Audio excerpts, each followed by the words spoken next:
नमस्कार, ANB news देख रहे हैं आप और मैं हूं आपके साथ पल्लवी राजपूत। चाय पार्टी से बनेगी बात। जी हां, बड़ा सवाल। राज्यसभा से निलंबित 8 सांसद रात भर गांधी प्रतिमा के सामने धरने पर बैठे रहे। उन्हें सभापति वेंकैया नायडू ने रविवार को सदन में हंगामा करने और उपसभापति हरिवंश से बदसलूकी के लिए सस्पेंड किया था। मंगलवार सुबह सांसदों के धरना स्थल पर खुद राज्यसभा के उपसभापति हरिवंश पहुंच गए। वह अपने साथ एक झोला लाए थे जिसमें सांसदों के लिए चाय थी। हरिवंश ने अपने हाथों से चाय निकाली और सांसदों को पिलाई। उन्होंने उन सांसदों से बात भी की। प्रधानमंत्री नरेंद्र मोदी ने उपसभापति हरिवंश के इस कदम की तारीफ करते हुए ट्वीट किया और कहा, जिन सांसदों ने उन पर हमला किया और उनका अपमान किया, उनके लिए स्वयं चाय लेकर जाना श्री हरिवंश जी के खुले और बड़प्पन को दर्शाता है। यह उनकी महानता को दिखाता है। मैं देश की जनता के साथ मिलकर इसके लिए हरिवंश जी को बधाई देता हूं। तो ये ट्वीट करके प्रधानमंत्री नरेंद्र मोदी ने कहा। बहरहाल, इतिहास में यह पहली बार है जब इस तरह सारी रात निलंबित विपक्षी सांसद सदन के बाहर धरने पर बैठे रहे और उपसभापति चाय पार्टी दे रहे हैं। वाकई में ये सवाल उठता है कि क्या हमारे देश में लोकतांत्रिक व्यवस्था सुरक्षित है? विपक्ष के भारी विरोध के बाद कोई बिल पास हो जाता है, उसके बाद विपक्षी सांसद सदन की मर्यादा को तार तार करते हैं, उसके बाद निलंबन सांसदों का होता है और सांसद सदन से जाने के लिए तैयार ही नहीं होते, बल्कि सारी रात सदन के बाहर धरने पर बैठे रहते हैं। सवाल यही है कि आखिर किस दिशा में हम जा रहे हैं, किस दिशा में हमारे देश की राजनीतिक पार्टियां जा रही हैं।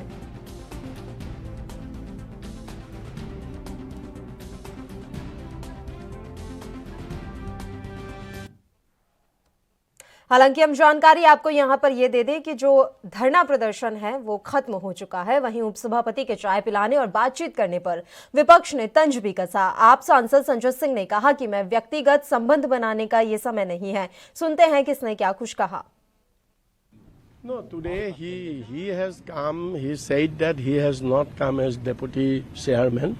He has come as a colleague of us, and he has brought some tea and snacks from his house also to show his gesture and courtesy to us. And he said that he has come only as our colleague here, not as deputy chairman of the Rajya Sabha. काला कानून ये लोग लेके आए हैं, उसके खिलाफ हम लोग यहाँ पे धरने पर पूरी रात बैठे रहे। और ये एक सांसद होने के नाते हम लोगों की नैतिक जिम्मेदारी, हम यहाँ अपना चेहरा दिखाने नहीं आते पार्लियामेंट में अंदर।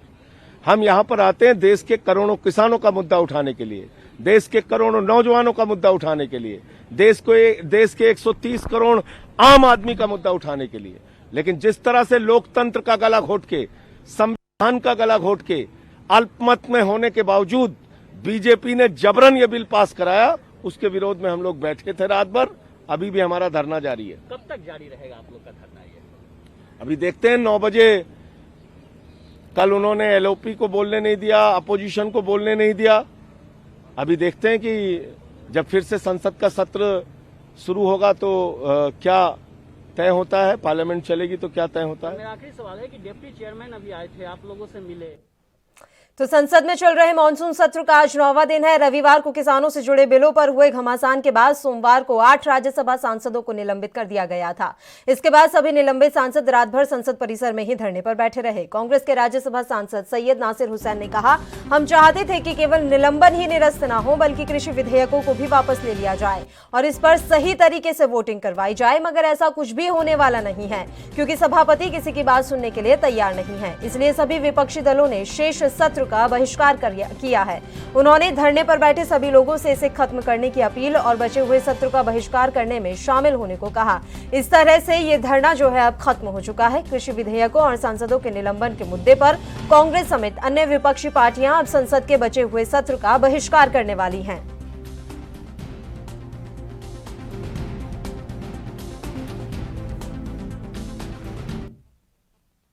और इस खबर पर अब चर्चा की शुरुआत करते हैं। सबसे पहले राजनीतिक विश्लेषक मनीष जी इस समय फोन लाइन पर हमारे साथ मौजूद हैं। मनीष जी, सबसे पहले बहुत बहुत स्वागत है आपका एएनबी न्यूज पर। धन्यवाद सर। आज जिस तरह से हमने सुबह सुबह तस्वीरें देखी कि उपसभापति हरिवंश जी खुद धरना स्थल पर जाते हैं, जो सांसद वहां पर धरने पर बैठे हुए थे उन्हें चाय पिलाते हैं, आप किस तरह से आप इसे देख रहे हैं? देखिए, पूरा हमने सिनेरियो देख लिया। जब ये विधेयक पास हुए उसके बाद सदन में हंगामा मचाया, सदन की मर्यादा विपक्षियों की तरफ से तार तार की गई। इसके बाद उनका निलंबन हुआ, वो अब सदन से बाहर जाने को तैयार नहीं है, धरने पर बैठे रहे। और आज खुद उपसभापति जाते हैं और जाकर उन्हें चाय पिलाते हैं। क्या ऐसा माना जाए कि अब कृषि बिल से हटकर पूरा जो ध्यान है वो अब अपमान पर आकर केंद्रित करने की कोशिश की जा रही है? पल्लवी जी, देखो, सबसे बड़ा दुर्भाग्यपूर्ण मसला ये है कि जो संसद जिस तरीके से काम कर रही है पिछले कुछ वर्षों में, इसको सिर्फ एक पार्टी गवर्नेंस से मत देखिएगा। मैं कुछ वर्षों में 15-20 साल का अरसा लेता हूँ, तो वो अपने आप में बड़ा उसकी मर्यादा को कम कर रहा है। संसद में बहस कम हो गई है, किसी भी मुद्दे पर संसद बैठना कम हो गया है, वहां पर टाइम कम दिया जा रहा है। जो जनता के मुद्दे हैं वो संसद के माध्यम से उठते थे, हमारी भलाई के लिए वहां से काम होता था। और वो जो सबसे बेस्ट जगह थी लोकतंत्र की, उसकी फंक्शनिंग इफिशिएंसी में कमी आ गई कहीं ना कहीं। अगर इफिशिएंसी क्या है कि जो आपने देखा उस दिन किस तरीके से लोग चढ़ गए उपसभापति और सभापति के यहाँ तक, वो भी बड़ा दुर्भाग्यपूर्ण रहा। जिस हिसाब से सत्ता उसके लिए रिएक्ट करती है वो भी दुर्भाग्यपूर्ण है। दिक्कत इस बात की है कि हमारी आदमी को सुनने वाला कोई है ही नहीं है। ये सब आपस की ही एक जो अपने अहम की सारी लड़ाई हो गई है। आम जनता कहीं पीछे छूट गई, उनके मुद्दे कहीं पीछे छूट गए, उनकी बातें कहीं पीछे छूट गई हैं। बिल्कुल, और अब तो लग रहा है यही है कि एक और विपक्ष जो है वो लोकतंत्र की दुहाई दे रहा है और दूसरी तरफ अगर हम सत्ता पक्ष को देखें तो बस अस्मिता की दुहाई दी जा रही है। विनीत त्यागी जी भी इस समय हमारे साथ लाइव जुड़े हुए हैं बीजेपी से पक्ष रखने के लिए। विनीत जी इस समय एनबी न्यूज के साथ जुड़े हुए हैं। विनीत जी, हम किस तरह से इसे देख लें सर? सदन में जो कुछ भी हुआ उसके बाद जो विपक्षी सांसद हैं धरने पर बैठ गए हैं, फिर उपसभापति खुद जाते हैं, उन्हें चाय पिलाते हैं, प्रधानमंत्री नरेंद्र मोदी उनकी तारीफ करते हैं। इन सबको किस तरह से देखा जाए? देखिए, जो हो रहा है राजनीतिक पहलू से तो जोड़कर उसे देखा ही जाएगा, ऊपर से बिहार में चुनाव भी है। बिहार में चुनाव है लेकिन अभी तो सत्र चल रहा है, तो उसके ही नजरों से इसे देखा जाए। जिस तरह का आचरण इन सांसदों का संसद में रहा, वो किसी भी जन प्रतिनिधित्व करने वाले का आचरण नहीं हो सकता। आप ये देखिए कि केवल देश की जनता नहीं, पूरा विश्व हमें देखता है और हमारा ये आचरण संसद के पटल पर हमारी पूरे देश की गरिमा को नीचे गिराने का काम करता है। तो एक रेस्पॉन्सिबिलिटी, एक दायित्व होना चाहिए इन लोगों का, जो इन्हें सोचना चाहिए कि हम किस तरह की तस्वीर प्रस्तुत करना चाहते हैं। आपने देखा होगा संजय सिंह जी का जो आचरण रहा, किस तरह से मार्शल के साथ हाथ मार पिटाई तक उतर आए। मतलब आप सड़क के गुंडे हैं या सांसद हैं, ये आपको तय करना होगा कि किस तरह का आप आचरण करते हैं। तो इन सबके बीच में बीजेपी अब बड़प्पन दिखाने की कोशिश कर रही है। विनीत जी, चाय पिलाने जा रहे हैं खुद उपसभापति, एक और वो अपने अपमान को इस तरह से ले रहे हैं कि उपवास कर रहे हैं एक दिन का, और दूसरी तरफ चाय पिलाने जाते हैं, बड़प्पन दिखाने की कोशिश की जा रही है। देखिए पल्लवी जी, जो एक्शन उन पर लिया गया वो नियमों के तहत लिया गया, वो संसद की एक गरिमा थी, उस गरिमा को आपने तार तार कर दिया, आप पर एक्शन लिया गया। जो संसद के बाहर एक आचरण उपसभापति जी ने दिखाया है, जो भारतीय संस्कृति का एक आचरण है, यही तो भारतीय संस्कृति है कि आप भले ही कोई गलत काम भी करते हैं लेकिन आपसे नफरत नहीं की जाएगी। आप धरने पर बैठे हैं तो उपसभापति जी गए हैं एक अच्छे आचरण को दिखाते हुए, भारतीय संस्कृति का प्रतीक एक तरह से उन्होंने दिखाया है। ठीक है मनीष जी, आपसे समझना चाहूंगी, राजनीतिक विश्लेषक हैं आप, राजनीतिक दृष्टि से किस तरह से देख रहे हैं? क्या वाकई में उपसभापति के द्वारा बस भारतीय संस्कृति को दिखाने की कोशिश की गई आज? नहीं, मैं इस बात बस नहीं मानता। ये जो आप कह रही हैं मैं आपसे सहमत हूँ। ये सब सिर्फ पॉलिटिकल मूव है, जिमिक है, बिहार का चुनाव है। और दूसरा, कहीं ना कहीं जो आपने पहले बात कही थी मुद्दों से भटकाने वाली, कृषि बिल को लेकर जिस गंभीरता से बहस होनी चाहिए थी, क्या वो हो रही है? इतना बड़ा बिल आ रहा है जिससे पूरे देश का किसान प्रभावित होगा, तो क्या हम उस लेवल पर ले जाकर बात कर रहे हैं? अगर नहीं तो क्यों? तो क्या इन मुद्दों से हटाने की बात कहीं साजिश नहीं है ये? बिल्कुल विनीत जी, मुद्दों से ध्यान भटकाने की कोशिश तो नहीं है कहीं। कृषि बिल पर जो विरोध हो रहा था वो विरोध कहीं साइड हटता हुआ नजर आ रहा है और पूरा जो मसला है अब केंद्रित हो रहा है कि हरिवंश जी का अपमान किया गया। देखिए पल्लवी जी, इसे मुद्दा भटकाना आप कहेंगे, आपको नहीं लगता कि हरिवंश जी का अपमान किया गया? आप क्या सर, मैंने इस बात से कब मना किया? क्या आपने मुझसे ये सुना मेरे मुंह से कि मैंने कहा कि नहीं हरिवंश जी का अपमान नहीं हुआ, विपक्ष सिर्फ ड्रामे कर रहा है? मैं ये पूछ रही हूँ कि क्या ध्यान हटाने की कोशिश की जा रही है? विनीत जी, क्या वाकई में कृषि बिलों पर उतनी चर्चा हुई है जितनी वाकई में होनी चाहिए थी?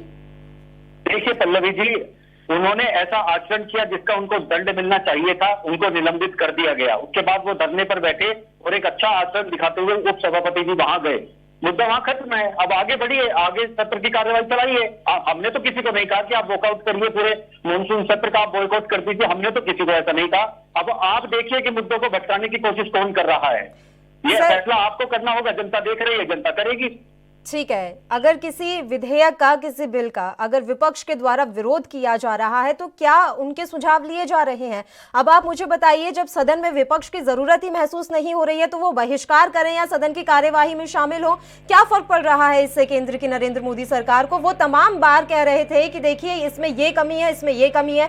क्या सुझाव लिए गए सरकार की तरफ से? क्या उन पर विचार किया गया? क्या उन बिंदुओं पर एक बार भी ध्यान केंद्रित करने की कोशिश की गई सरकार की तरफ से? सर, किसान आज सड़कों पर है, आप देख रहे हैं पंजाब और हरियाणा में क्या कुछ हो रहा है, और बीजेपी ये कहकर ध्यान हटा देती है कि वो तो बिचौलिए हैं, वो तो किसान है ही नहीं। देखिए पल्लवी जी, जहां तक आप विपक्ष की बात कर रहे हैं, जिन बिलों को हम लेकर आए हैं 2012 से लेकर और 2019 तक, उन्हीं बिलों को लाने की बात कांग्रेस पार्टी करती रही है। 2012 का संसद की पटल पर दिया हुआ कपिल सिब्बल जी का बयान आप सुनिए। जो बिल हम लेकर आए हैं वो सारे बिलों को समझाते हुए नजर आएंगे वो आपको।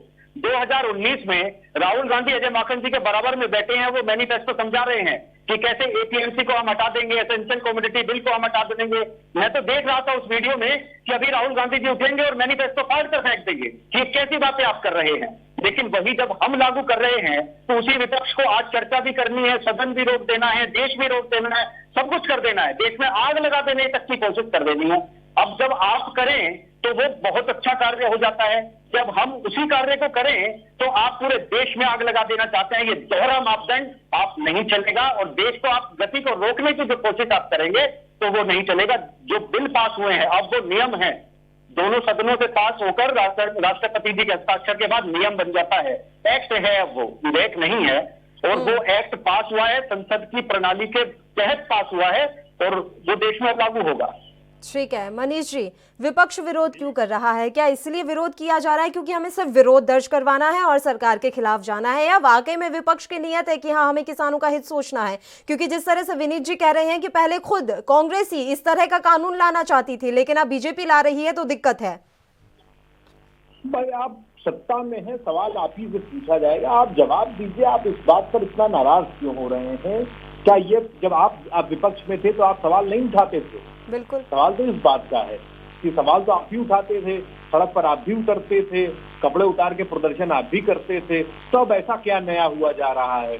और लोकतंत्र में तो विपक्ष का काम ही है सवाल उठाना।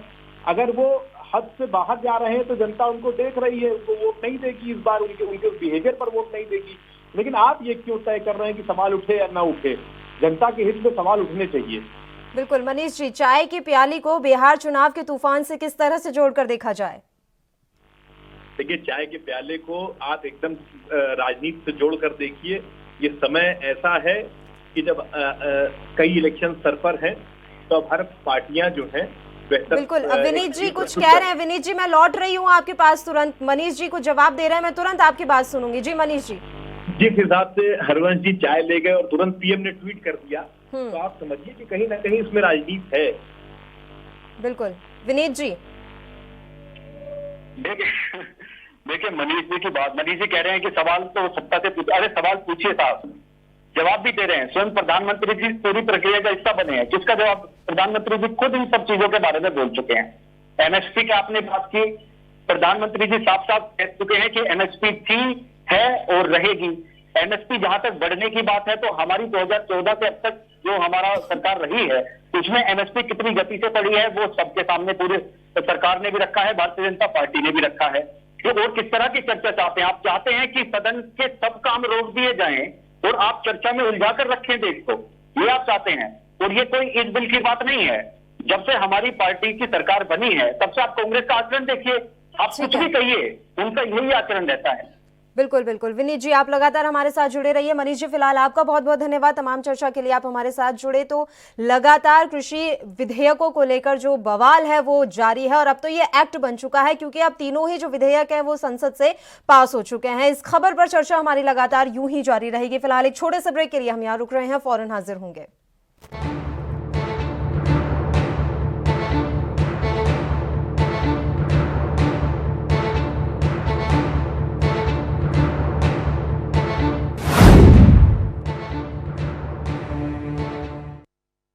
क्या आप दुबले पतले कमजोर हैं, आपकी सेहत नहीं बनती? भूख कम लगती है, वजन नहीं बढ़ता? दरअसल मेन बात खाना पीना खाना नहीं है, मेन बात है खाया पिया लगना। और अगर खाया पिया लगेगा ही नहीं तो सेहत बनेगी कैसे? इसलिए हमारी संस्था सन्यासी आयुर्वेदा ने एक ऐसी दवा बनाई है जो कि आपके पाचन तंत्र को, आपके लीवर सिस्टम को ठीक करने का काम करती है, ताकि आप जो भी खाएं उसका पूरे का पूरा निचोड़ आपके शरीर को लगे, आपकी भूख बढ़े, खाया पिया सही से लगे, नया खून बने, हड्डियों में जान आए, वजन बढ़े, ताकत बढ़े, चेहरे पर नूर आए और आप मोटे तगड़े खूबसूरत पर्सनैलिटी के मालिक बन जाएं। यह दवा पूरी तरह से आयुर्वेदिक होती है।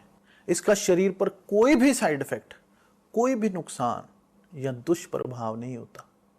लड़के लड़कियां दोनों इसका इस्तेमाल कर सकते हैं और पहले 15 दिन के अंदर ही आपको इसका असर महसूस हो जाएगा। सिर्फ 650 रुपए की पूरे 1 महीने की दवा होती है और आप इसे घर बैठे 01145454545 पर फोन करके दवा मंगवा सकते हैं।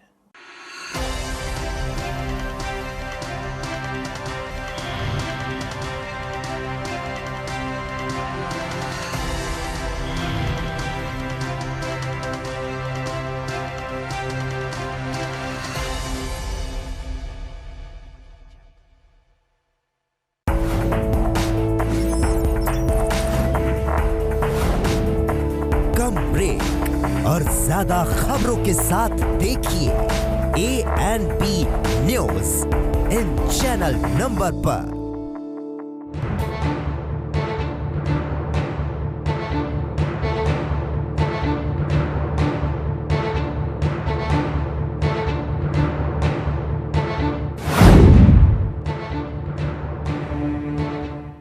ब्रेक के बाद एक बार फिर से आप सभी का स्वागत है और मुद्दे पर लौटने से पहले इस वक्त की बड़ी खबर जम्मू कश्मीर से हम आप तक पहुंचा दें। सीमावर्ती इलाकों में ड्रोन की मदद से निगरानी की जा रही है। नापाक पाकिस्तान ड्रोन से हथियार तक भेज रहा है। ये बड़ी खबर हम आप तक पहुंचा रहे हैं। AK-47 समेत कई ऐसी चीजें हैं जो कि बरामद की गई हैं। अखनूर पुलिस पार्टी और सेना की संयुक्त टीम ने ये बड़ी और अहम कार्रवाई की है।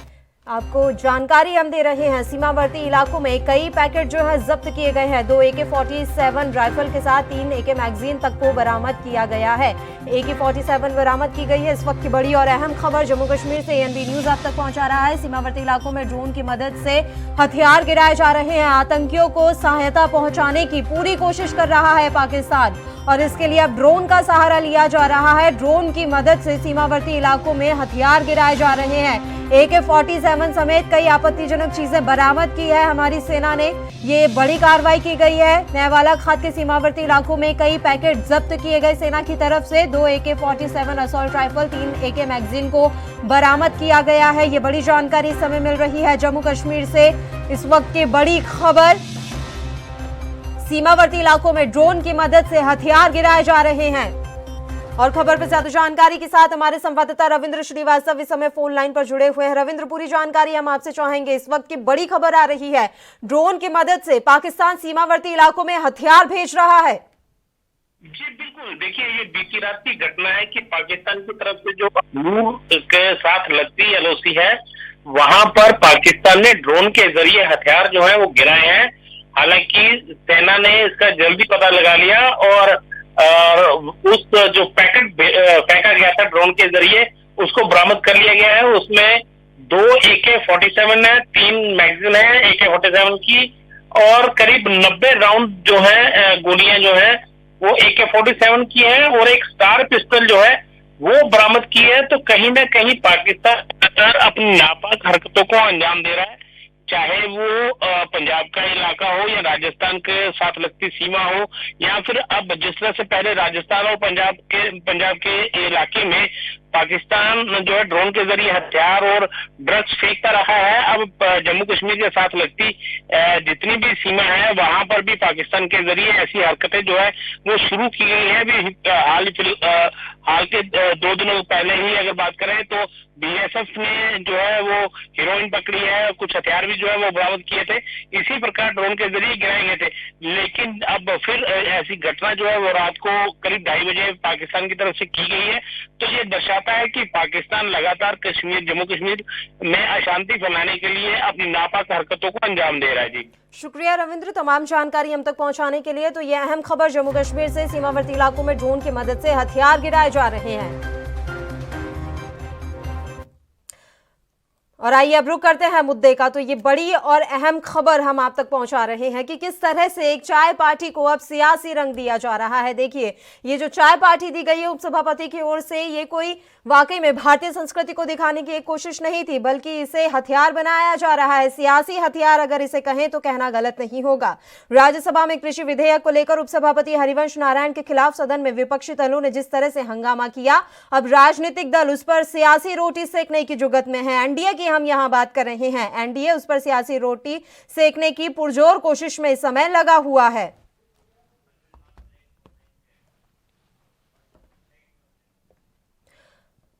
और मुद्दे पर चर्चा के लिए फिलहाल कांग्रेस से अनुज यात्री जी इस समय फोन लाइन पर जुड़े हुए हैं। अनुज जी, बहुत बहुत स्वागत है आपका एएनबी न्यूज पर।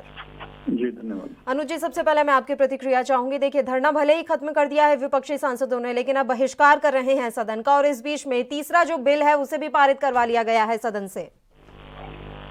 देखिए, लगातार ये सरकार जो है जिस तरह का एक आचरण दिखा रही है सदन में खासतौर से, ये बहुत ही शर्मनाक है और बहुत ही दुर्भाग्यपूर्ण है देश के लिए कि ये ऐसे तानाशाही तरीके से अगर आपके पास संख्या बल है तो आप इसको संख्या को जो है बहुमत को जो है तानाशाह का रूप दे देंगे और उस तरह से अपनी मनमानी तरीके से आप अपने जो है जबरदस्ती करके संसदीय प्रणाली की जो है मर्यादाओं को तार करके संविधान की धज्जियां उड़ा करके आप अपने बिल पारित कराएंगे, तो ये देश के लिए बहुत ही खतरनाक है और बहुत ही जो है गंभीर भी आने वाले इसके परिणाम हो सकते हैं।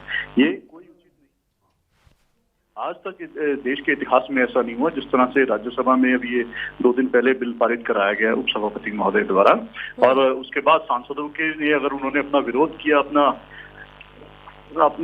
जो है अपना एक विरोध दर्ज कराया और उसके बाद उन पे आप गंभीर कार्रवाई कर दी, आपने जो है राज्यसभा टीवी का प्रसारण बंद करा दिया, माइक बंद करा दिए ताकि सांसदों की आवाज ना बाहर जा सके, जनता सुन ना सके, देश सुन ना सके कि वो क्या मांग कर रहे हैं और उपसभापति किस तरह से जो है संवैधानिक तरीके से उसको बिल को पारित करा रहे हैं। तो ये सब चीजें आप देश से छुपा सकते हैं, लेकिन जो है सांसद जब जनता के बीच में जाके अपनी आवाज रखेंगे, आप लोगों के माध्यम से रखेंगे, देश की मीडिया के माध्यम से, सारे के सारे मीडिया अभी जो है गोदी मीडिया नहीं है, अभी निष्पक्ष मीडिया भी बचा है, आप जैसे चैनल भी बचे हैं जो लगातार आवाज जो है विपक्ष की जो है सही तरीके से जनता तक पहुंचाने का काम कर रहे हैं। तो आप लोगों के माध्यम से जनता के बीच में जाएंगे और जनता इनको जो है आने वाले समय में जो माकूल जवाब देगी। कोई भी जो है परमानेंट नहीं है देश में, अगर कोई सत्ता में सोचे कि वो परमानेंट है और परमानेंट सीट पे स्थायी रूप से बैठे रहेंगे तो वो नहीं है। आने वाले समय में उनको माकूल जवाब दिया जाएगा। अभी हर चीज का एक और रास्ता खुला है, अभी सुप्रीम कोर्ट भी जाने का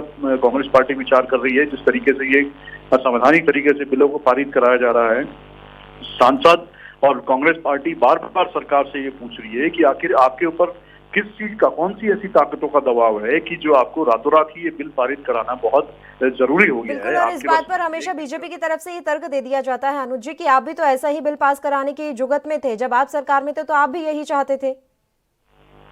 नहीं, बिल्कुल नहीं चाहते। हमने बिल्कुल कभी इसे देखिए, बताइए इतिहास में इस तरह से कभी चर्चा किए बिना और अपनी मर्जी से सभापति ने जो है इतना उसका सदन का समय बढ़ा करके और अपनी इच्छा अनुसार जो है उसको बिल पारित करा दिया। चाहे विपक्ष उसका विरोध कर रहा है, विपक्ष कह रहा है कि आप 1 दिन का समय दीजिए, मंत्री जी का जब बयान आने दीजिए, मंत्री जी का सदन में पहले जवाब आने दीजिए, उसके बाद इस पे आप निर्णय लीजिएगा। लेकिन नहीं, कोई चर्चा नहीं, कोई मंत्री का जवाब नहीं, कोई मंत्रियों का बयान नहीं, कोई सांसदों से उसका चर्चा नहीं। संसद होती किस लिए है? वाद विवाद और विचार विमर्श के लिए संसद होती है।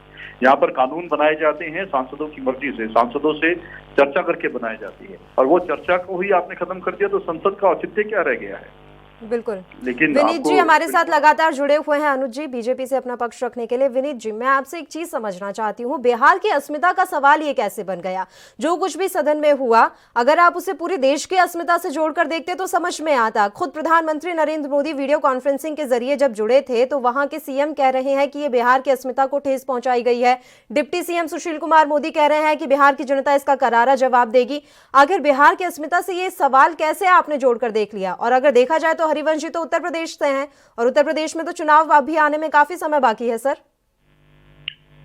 देखिए पल्लवी जी, आप सही कह रही हैं कि पूरे देश की अस्मिता, पूरे संविधान की अस्मिता पर ये चोट है, केवल बिहार पर चोट नहीं है। हाँ, हो सकता है कि कुछ जो बिहार से ताल्लुक रखने वाले लोग हैं वो ऐसा कुछ ज्यादा महसूस करते हों, लेकिन मुझसे आप पूछेंगे तो पूरे देश की अस्मिता पर ये चोट लगी है, पूरे संसद की गरिमा पर ये चोट लगी। तो जहां तक अनुज अत्रे जी बहुत सारी चीजें यहाँ पर कह रहे थे, कांग्रेस इतने सारे सवाल कर रही है, एक सवाल का जवाब नहीं दे रही। अरे आप भी तो यही करना चाहते थे, आपके मैनिफेस्टो में था, आपके नेता संसद में भी ये सब बयानबाजी करते थे कि ये पीएनसी अब पुराना हो गया है, एसेंशियल कमोडिटी एक्ट अब पुराना हो गया है, बोझ की तरह है, किसानों को आगे नहीं बढ़ने दे रहा है। आप मैनिफेस्टो में लाके इसको लागू भी करना चाहते थे अगर आपकी गवर्नमेंट बन जाती। तो आप इन सवालों का पहले जवाब दें, फिर आपको कोई जवाब मिलेगा। हम तो कह रहे हैं कि आप करना चाहते थे, हमने किया है, तो आपकी और हमारी तो वैसे ही सहमति हो गई। सत्ता में कौन बैठा है विनीत जी? कांग्रेस बैठी है कि आप बैठे हैं? विपक्ष से सवाल पूछने लगी मीडिया, तो फिर कैसे काम चलेगा सर? देखिए पल्लवी जी, आप हमसे सवाल पूछेंगे, हम जवाब देंगे हमारे कामों का। जो विपक्ष ने अपने मैनिफेस्टो में लिखा था उनका जवाब तो वही देंगे ना। अब विनीत त्यागी तो ये नहीं बता सकते ना कि राहुल गांधी जी। बिल्कुल, अनुज अत्रे जी ने, मैंने जब उनसे ये सवाल पूछा था तो उन्होंने इस बात का जवाब भी दिया था। फिलहाल एक ब्रेक के लिए हम यहाँ रुक रहे हैं, तुरंत आपके पास लौटूंगे और तमाम इस मसले पर चर्चा ऐसे ही जारी रहेगी।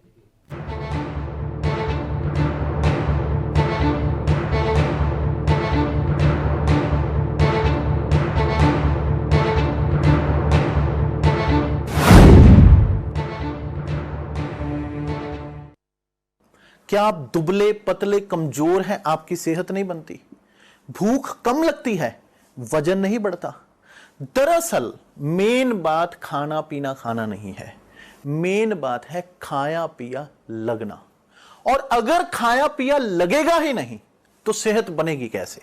इसलिए हमारी संस्था सन्यासी आयुर्वेदा ने एक ऐसी दवा बनाई है जो कि आपके पाचन तंत्र को, आपके लीवर सिस्टम को ठीक करने का काम करती है, ताकि आप जो भी खाएं उसका पूरे का पूरा निचोड़ आपके शरीर को लगे, आपकी भूख बढ़े, खाया पिया सही से लगे, नया खून बने, हड्डियों में जान आए, वजन बढ़े, ताकत बढ़े, चेहरे पर नूर आए और आप मोटे तगड़े खूबसूरत पर्सनैलिटी के मालिक बन जाएं।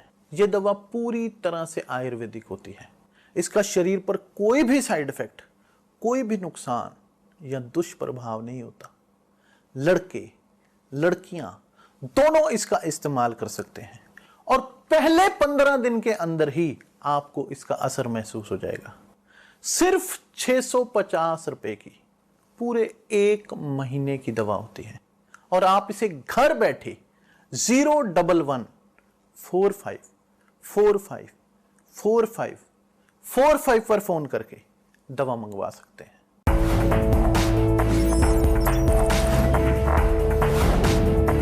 कम ब्रेक और ज्यादा खबरों के साथ देखिए ANP news in channel number पर।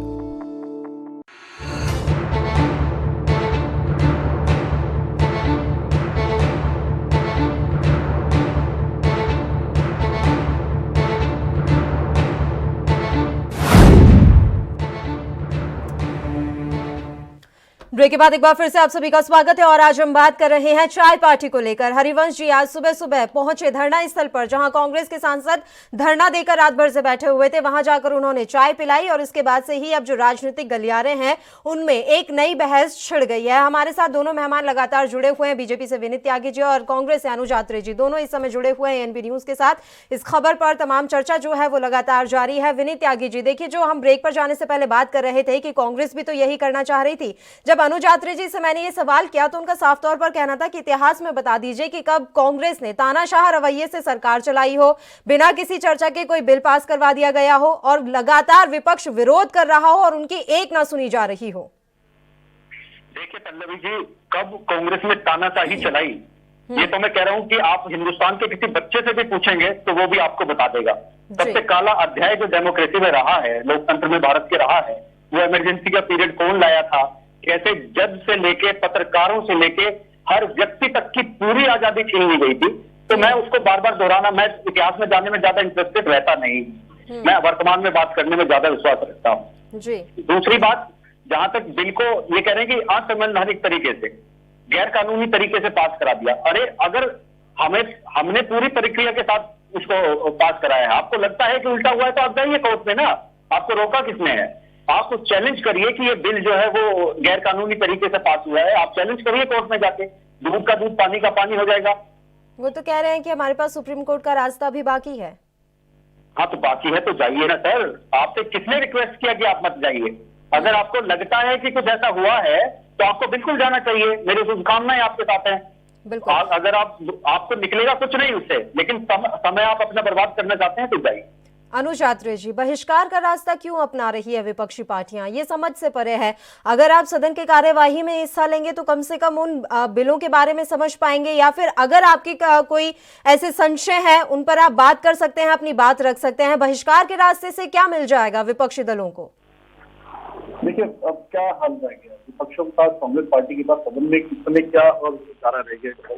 सदन में कहने नहीं दिया जा रहा, सांसदों को बोलने नहीं दिया जा रहा, अपनी बात रखने नहीं दी जा रही, असंवैधानिक तरीके से बिल पारित किए जा रहे हैं, जबरदस्ती जो है भारी फोर्स लगा करके उनको सांसदों के साथ बदतमीजी की जा रही है, उनके साथ जो है मिसहैंडलिंग हो रही है, उनके साथ हाथापाई मार्शलों द्वारा करके उनको जबरन बाहर धकेला जाता है। तो क्या करेगा सांसद? अब कौन से सांसद बताइए, क्या उनके पास क्या चारा रहेगी? आप ही बता दें, भारतीय जनता पार्टी बता दे। क्या ये भारतीय जनता पार्टी ये चाहती है कि ये पूरे सदन को हाईजैक करे और अपनी मर्जी से जो है सदन को चलाए, और विपक्ष वहां पर या तो चुपचाप बैठे या बिल्कुल बाहर जाकर के बैठे या अपने? देखिए सर, एक राजनीतिक पार्टी से ऊपर उठकर मैं आप दोनों से ये सवाल करूंगी। पहले अनुज जी आपसे मैं जवाब चाहूंगी, क्या वाकई में आपको लग रहा है जो कुछ भी मानसून सत्र के दौरान हमने देखा सदन में वो कहीं से भी जायज था? क्या ये इतिहास के लिए एक बड़ा धब्बा बन नहीं गया है कि किस तरह से सदन की जो मर्यादा है उसे तार तार किया गया? चाहे वो उपसभापति हो, चाहे वो आपके सांसद हो या वो आप सांसद संजय सिंह हो, जो कुछ भी हुआ वो बिल्कुल मर्यादा के खिलाफ था। तमाम जो हमने वहां पर दृश्य देखे हैं सदन के, क्या ये कहीं से भी तर्कपूर्ण ठहराए जा सकते हैं? निश्चित तौर पे जो देखा है, जो आपने देखा है, हमने देखा है, देश ने देखा है, वो ऐसा तो संसद की जो है इतिहास में कभी नहीं हुआ। जिस तरह से ये ऐसा आचरण हुआ राज्यसभा में सभापति महोदय द्वारा जो है बिल्कुल डिक्टेटरशिप तरीके से सदन को हाईजैक करके और उसको अपना वहां पर जबरन बिल पारित कराया गया, ऐसा नहीं होता। चर्चा की जाती है, विपक्षी दलों की राय ली जाती है, उनको बोलने का मौका दिया जाता है, मंत्री आते हैं, जवाब देते हैं। उसके बाद जो बिल 73 सालों से जिस चीज को जब पूरा देश ने उसमें उस बिल के सहारे चला है, 73 सालों से किसी सरकार ने उसमें बदलाव की कोशिश नहीं की। 6 साल ये मोदी जी की सरकार रही, उससे पहले 6 साल अटल जी की भी सरकार रही, भारतीय जनता पार्टी की 12 साल सरकार, इन्होंने भी उसी बिल के सहारे जो है देश में राज किया है। तो अचानक एक दिन भी ये सरकार क्यों नहीं उसको बचाना जो है और इसमें इंतजार कर रही थी सरकार? ऐसा कौन सा इनके ऊपर किसका दबाव था कि कल ही कल में बिल पारित कराना न जाने उसके बाद क्या नुकसान हो जाएगा? तो ये सरकार को जवाब देना चाहिए। ठीक है, विनीत जी। देखिए, बिल तो पारित सत्रों में ही होता है, जब पार्लियामेंट का सेशन चलता है उसी में बिल पारित होता है, इसलिए सेशन लाया जाता है। इसमें तो कोई ज्यादा विचित्र बात नहीं लगती। और इन्हें हरिवंश आपने देखा, अनुज अत्रे जी उन सांसदों के आचरण के ऊपर बात नहीं करना चाहते, उन्हें क्या दंड मिला इसके ऊपर बात कर रहे हैं। जिस तरह का आचरण उन्होंने किया उसके अनुरूप कम ही दंड मिला उन्हें। मार्शल वहां पर सुरक्षा के लिए ही होते हैं संसद की, और मार्शल के साथ जो संजय सिंह जी ने जिस तरह का बर्ताव किया पूरे देश ने देखा है। कोई राज्यसभा से गुपचुप नहीं चलती है, लाइव प्रसारण चलता है, सीधा प्रसारण पूरे देश ने देखा है। और आपके और आपके उनके सहभागियों के सारे आचरण को पूरे जनता के सामने है, जनता देख रही है और आपका जवाब मिलेगा इनको। ठीक है विनीत जी, देखिए तमाम विपक्षी दलों ने अब बचे हुए सत्र का बहिष्कार करने का फैसला लिया है, इसे आप किस तरह से देख रहे हैं? जब तमाम विपक्षी दल हैं वो बहिष्कार ही कर देंगे तो सदन की कार्यवाही क्या आप अकेले चलाएंगे? देखिए पल्लवी जी, मैं अचंभित नहीं हूं इससे, क्योंकि कांग्रेस लीड कर रही है, बाकी विपक्षी दल जो है ये कोशिश क्या कर रहे हैं कि किसी भी तरीके से हम आगे न बढ़ पाए। जो हम एक के बाद एक महत्वपूर्ण बिलों को पास करते आ रहे हैं जब से गवर्नमेंट बनी है, या 2019 में जब दोबारा हमारी गवर्नमेंट आई है, एक के बाद एक महत्वपूर्ण बिलों को हमने पास किया। ये चाहते हैं कि ना हो ऐसा, उस गति पर ये अवरोध लगाना चाहते हैं, यही इनकी मंशा है। और कुछ बस नहीं चला, नंबर इनके पास इतने कम रह गए हैं, जनता का विश्वास इन्होंने इतना खो दिया है कि वहां कुछ कर नहीं पाते, तो ये इन सब उल्टे सीधे तरीकों से संसद को रोक देना चाहते हैं। इतना ही स्पष्ट है इनका कि ये नहीं चाहते कि देश अभी आगे बढ़े। ठीक है अनुज यात्रे जी, अनुज जी आवाज पहुंच रही है आप तक? क्या बोला वो ठीक नहीं था, आप जरा अनुज जी, विनीत त्यागी जी का ये कहना है कि आप सिर्फ सदन की कार्यवाही को बाधित करना चाहते हैं, नंबर आपके पास बचे नहीं है, जनता का विश्वास आप खो चुके हैं, इसलिए कुछ भी करके सिर्फ सदन की कार्यवाही को बाधित करना आप कांग्रेस का एकमात्र लक्ष्य रह गया है। देखिए विनीत जी और भारतीय जनता पार्टी के लोग इसको किसी भी तरीके से देख सकते हैं, और अपना एक ऊंचा चौल डाटे कोतवाल को है देश में चल रहा है। जब से सरकार इनकी आई है, भारतीय जनता पार्टी की आई है, तो बिल्कुल जायज है, ये जो बोलेंगे सब जायज है। हम तो इनके आगे हाथ जोड़ करके जो है और इनको जो है प्रणाम करते हैं, और इनके आगे हथियार डाल करके हम बिल्कुल जो है सदन की कार्रवाई से बाहर बैठते हैं कि आपने जो करना है अब कीजिए। आपने जब अपने मनमर्जी ही करनी है, विपक्ष को कुछ कहने सुनने का अवसर नहीं देना, कोई अधिकार नहीं है, सांसदों को सवाल पूछने का अधिकार नहीं है। और खासतौर से इस महामारी के समय आपके पास जो है 900 करोड़ रुपए जो आप बर्बाद करने के लिए संसद की नई बिल्डिंग बनाने के लिए आप तैयार खड़े हैं। आप तमाम जो है चाइना इस समय हमारे देश पर हमला करने के लिए हमलावर हो रहा है, कल भी समय कोविड-19 पैंडेमिक के समय पूरा देश इस महामारी से जूझ रहा है। लेकिन आपको जो है पीछे के रास्ते से किसानों के समर्थन मूल्य के अधिकार आप छीनना चाहते हैं, देश के किसानों को बर्बाद आप करना चाहते हैं, तो आप कीजिए, शौक से कीजिए, अकेले कीजिए, हम आपके इस निर्णय में हम आपका साथ नहीं देंगे।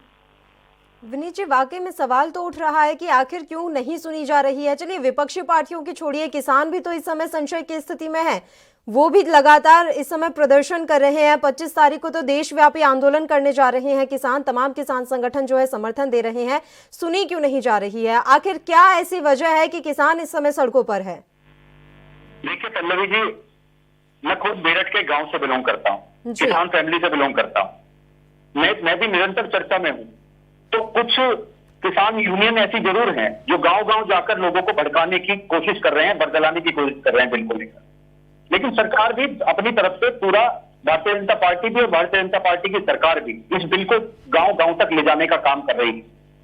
एमएसपी को लेकर जो कंफ्यूजन इस समय बना हुआ है विनीत जी, वो कंफ्यूजन कैसे आप दूर करेंगे? देखिए आप वर्बली बोल रहे हैं कि एमएसपी के साथ कोई छेड़छाड़ नहीं होगी, लेकिन किसान बार बार कह रहा है कि उस बिल में क्या रिटर्न में ये लिखा हुआ है कि किसी तरह की कोई छेड़छाड़ नहीं की जाएगी। और दूसरी सबसे बड़ी बात यह है कि हरसिमरत कौर बादल ने इस्तीफा दे दिया, दुष्यंत चौटाला कह रहे हैं कि अगर भविष्य में एमएसपी के साथ कोई भी छेड़छाड़ हुई तो मैं अपने पद से इस्तीफा दे दूंगा। खुद आपके नेता सर सवाल उठा रहे हैं, तो आप कैसे उम्मीद कर सकते हैं कि विपक्ष आपसे सवाल ना उठाए, मीडिया आपसे सवाल ना करे और किसान आपसे सवाल ना करें? अरे पल्लवी जी, आप सवाल पूछिए, सवाल को कोई मना नहीं कर रहा, उसका जवाब हम दे रहे हैं। चौटाला जी से भी वो सवाल पूछा गया, उसका जवाब उन्होंने वो दिया। उनसे पूछा गया कि एमएसपी कल इन्होंने बदल दी तो आप क्या करेंगे? उन्होंने कहा कि कल इन्होंने बदल दी तो मैं इस्तीफा दे दूंगा। मुझे लगता है कि प्रधानमंत्री जी जब बार बार साफ साफ ये कह चुके हैं कि एमएसपी के साथ ना कोई छेड़छाड़ की जाएगी, एमएसपी जैसी थी वैसी ही रहेगी और जिस गति से बढ़ रही है उससे ज्यादा गति से आगे बढ़ेगी, ये प्रणाली वैसी की वैसी ही चलने वाली है। जो भी ये बिल दे रहा है उसका एडिशनल दे रहा है, उसके अतिरिक्त चीजें दे रहा है। तो मुझे नहीं लगता कि उसके बाद कोई संशय का विषय रह जाता है और जनता पूरा विश्वास हमारे प्रधानमंत्री जी पर करती भी है। आप कह रहे हैं कि एमएसपी को बिल में क्यों नहीं लिखा गया? देखिए, जो अभी एमएसपी की प्रणाली है वो सारी एपीएमसी रिलेटेड है या सरकार जो प्रिक्रूटमेंट करती है उससे रिलेटेड। सरकार वैसी की वैसी प्रिक्रूटमेंट कर रही है, बिल में कोई ऐसा चेंज नहीं है, न एपीएमसी की गतिविधियों में कोई चेंज लाने की बिल में बात की गई है। तो एमएसपी में चेंज लाने की कहीं से कोई बात ही नहीं है कि वो चेंज हो जाएगा। और मैं मान लो एक किसान हूं, मेरी एक फसल है, मुझे एमएसपी से कोई ज्यादा दाम जो है वो प्राइवेट प्लेयर देगा तभी मैं उसको अपनी फसल दूंगा ना, ये कॉमन सेंस है। और कॉमन सेंस के लिए भी बिल बनाए जाते हैं क्या? आप ये समझिए। अगर मुझे एमएसपी से ज्यादा दाम मिलेगा तो मैं उन्हें दूंगा, नहीं तो एमएसपी के माध्यम से जो मेरी फसल जैसे जाती है वैसे जाएगी। मंडियों के निजीकरण की भी यहाँ आशंका लगातार बनी हुई है। मंडियों के कोई निजीकरण कहीं नहीं किया जा रहा है। जो मंडी अभी इंटैक्ट है वो वैसी की वैसी ही रहेंगी, उनमें कहाँ कोई फेरबदल कर रहा है।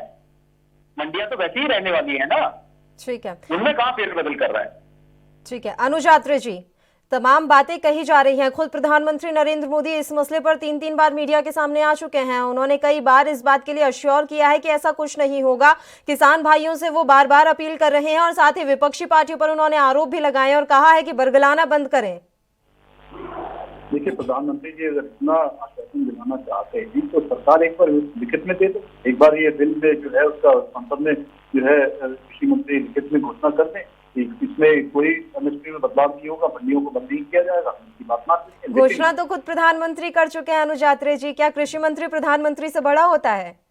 मेरी बात सुनिए, खाली देखिए, सुनिए मेरी बात, खाली बाहर जो है मंचों पे खड़े होकर के बयान दे देना, भाषण दे देना, वो तो देश की जनता ने बहुत सुना है। देश की जनता ने तो ये भी सुना था कि ये माननीय प्रधानमंत्री जी ने देश की जनता से वायदा किया था कि हम अपना देश बिकने नहीं, मैं देश का चौकीदार बन के सेवा करूंगा, देश को बिकने नहीं दूंगा। और तमाम जो है जितनी भी देश की संपत्तियां हैं उसको बेचने का काम ये सरकार लगातार करना शुरू कर दी है। इन्होंने रेलवे का निजीकरण के लिए अभी कुछ वर्ष पहले ही जाकर के रेलवे के बीच में जाकर के बोला था कि कोई रेलवे का निजीकरण नहीं हुआ, एक पूरी अफवाह है।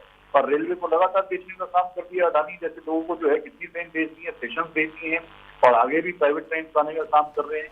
और देखिए किस तरह से हवाई जहाज की कंपनी बेच दी, रेलवे बेच दिया, लाल किला बेच दिया, जितनी भी नवरत्न कंपनीज है सबको आपने बेचना शुरू कर दिया। और लगातार गोचकी जो है बोलियां लगानी शुरू कर दी। और आने पौने दामों में आपको मुनाफा वाली कंपनियां थी जिसमें लाखों देश के हमारे युवा और लाखों कर्मचारी और अधिकारी उसमें नौकरियां कर रहे हैं, आज की सेवा दे। आप सबको जो है बेरोजगार कर रहे हैं और वो नौकरियां प्राइवेट हाथों में बेच रहे हैं, सरकार को बेच। तो ये सरकार या तो लिखित में दे दे, प्रधानमंत्री जी दे दे, सदन में आकर के बयान दे दे, एक बार वो रिकॉर्ड आ जाएगी, बात विश्वास कर लेगा देश। ठीक है विनीत जी, सदन में आकर एक बार प्रधानमंत्री ये बयान दे दें तो विपक्षी पार्टियां भी अश्योर हो जाएंगी और किसान भी इस बात को मान लेंगे, या फिर लिखित में दे दे सरकार? देखिए, प्रधानमंत्री जी कई बार ये बात साफ साफ कह चुके हैं और मुझे नहीं लगता कि इसके आगे कोई जरूरत है। अब हमारी जरूरत जनता के बीच में जाने की है, वो हम जा रहे हैं और इस बिल को लेकर जा रहे हैं कि हम क्या करने वाले हैं। जो आपको गलतफहमियां लोग पैदा करने की कोशिश कर रहे हैं उनका जवाब हम दे रहे हैं। अब मैं आपको दूसरी बात यहाँ कहता हूँ, एक भूमि अधिग्रहण बिल आया था हमारी पिछली सरकार में, उसके वक्त भी आप याद करेंगे, उठाकर देखिए वहां की वीडियो, यही माहौल बनाने की इन लोगों ने कोशिश की थी। लेकिन हुआ क्या, आप जनता के बीच में हम गए, उन्हें बताया और उसका इम्प्लीमेंटेशन जनता ने देखा और 2019 में और बुरी तरीके से आपको नकार दिया गया और हमें और ज्यादा प्रचंड बहुमत के साथ चुना गया। वही दोहराया जाएगा क्योंकि हमारा काम जमीन पर बोलता है। जब किसानों को इस बिल से फायदा होगा तो वो वापस हमें चुनेंगे भी। आप भी किसानों के बीच में जाइए और झूठ फैलाइए, आपके झूठ को हम अपने सत्य से काट देंगे। हमारा काम जब धरातल पर आएगा तो वो अपने आप यथार्थ होगा, हमें कुछ ज्यादा कहने की जरूरत पड़ेगी। तो तब तक का इंतजार किया जाए विनीत त्यागी जी कि इस तरह का कोई मामला सामने आए और उसके बाद फिर सरकार को लगे कि हाँ कहीं ना कहीं कमी रह गई थी। देखिए पल्लवी जी, उससे पहले भी मैंने कुछ बातें कही, आप पता नहीं क्यों उसे इग्नोर कर रही हैं। नहीं, मैं इग्नोर नहीं कर रही हूँ, मैं आपकी सारी बातें सुन रही हूँ, लेकिन मैं हर एक पहलू पर जाना चाहती हूँ। सर, क्या किसी बात की कोई गुंजाइश बाकी है यहाँ पर? मैं बस ये जानना चाहती हूँ। देखिए, जो बातें बिल के वक्त बताई जा सकती हैं वो तो हमने बता दी जी। अब भविष्य दिखाने का तो कोई यंत्र नहीं है ना यहाँ पर कि जो भविष्य दिखा दिया जाए। वो उसी भविष्य की चिंता करके शायद कांग्रेस और किसान सड़कों पर हैं। आप ये बात इन्हें भी समझा दीजिए कि देखिए, भविष्य के लिए कोई यंत्र नहीं है, यहाँ पर भविष्य नहीं दिखाया जा सकता। आपको सरकार ने जो कह दिया है उसे मानने के अलावा आपके पास कोई और उपचार ही नहीं है, उपाय नहीं है। देखिए पल्लवी जी, मैंने आपको पहले भी कहा कि हमारी सरकार और भारतीय जनता पार्टी किसानों के बीच में जा रही है और साफ अंतर बता रही है कि झूठ क्या है और उसका सच क्या है। ये हम सब साफ साफ जनता को बता रहे हैं और ये पहले भी हुआ है और पहले भी हमने बताया है और जनता ने हम पर विश्वास किया है और आज भी यही होगा। तो क्या किसान आपकी बातों पर विश्वास कर रहे हैं? तो क्या हम ऐसी उम्मीद कर लें सर कि जो 25 तारीख को किसान देशव्यापी आंदोलन करने जा रहा है वो आंदोलन अब नहीं होगा? देखिए, आंदोलन सिर्फ किसान की यहाँ पर बात नहीं है, मैं आपको पहले भी ये बता देता हूँ जो बिचौलिया है वो एक बहुत बड़ा धड़ा है और बहुत मजबूत भी है। आपने ऐसे देखे होंगे कि ट्रैक्टर की रैली चल रही है, पीछे चल रही है जैगवार। समझ रहे हैं कौन कौन किसान के पास जैगवार होती है? कौन किसान जो अपने खून पसीने की कमाई से ट्रैक्टर खरीद कर लाता है, एक धरना प्रदर्शन में उसे आग लगा देगा कोई किसान? हमारे घर में 2 ट्रैक्टर है, हम तो आग नहीं लगा सकते उसमें। कोई किसान अपने ट्रैक्टर में आग नहीं लगा सकता मैडम। ये तो ट्रैक्टर में आग लगाने वाली जो लॉबी है उसको समझिए आप। वो पैसे से पर्याप्त एक लॉबी है जिनके ट्रैक्टरों के पीछे करोड़ों की गाड़ियां चलती हैं। वैसे प्रदर्शन देखने को मिल रहे हैं यहाँ पर, तो उनका तो कुछ नहीं हो सकता। बिचौलियों को तो तकलीफ इससे। बिल्कुल विनीत जी, इस सवाल का हम जवाब ले लेंगे कांग्रेस के साथ, कांग्रेस से जो हमारे साथ अनुज यात्री जी जुड़े हैं उनसे, कि आखिर जो ये प्रदर्शन हो रहा है ये प्रदर्शन कर कौन रहा है? क्या वाकई में कांग्रेस स्पॉन्सर कर रही है इन प्रदर्शनों को? जो बिचौलियों के पीछे इतना बड़ा हाथ किसका है कि ट्रैक्टर को आग लगा दी जाती है? फिलहाल एक छोटे से ब्रेक के लिए हम यहाँ रुक रहे हैं, फौरन हाजिर होंगे।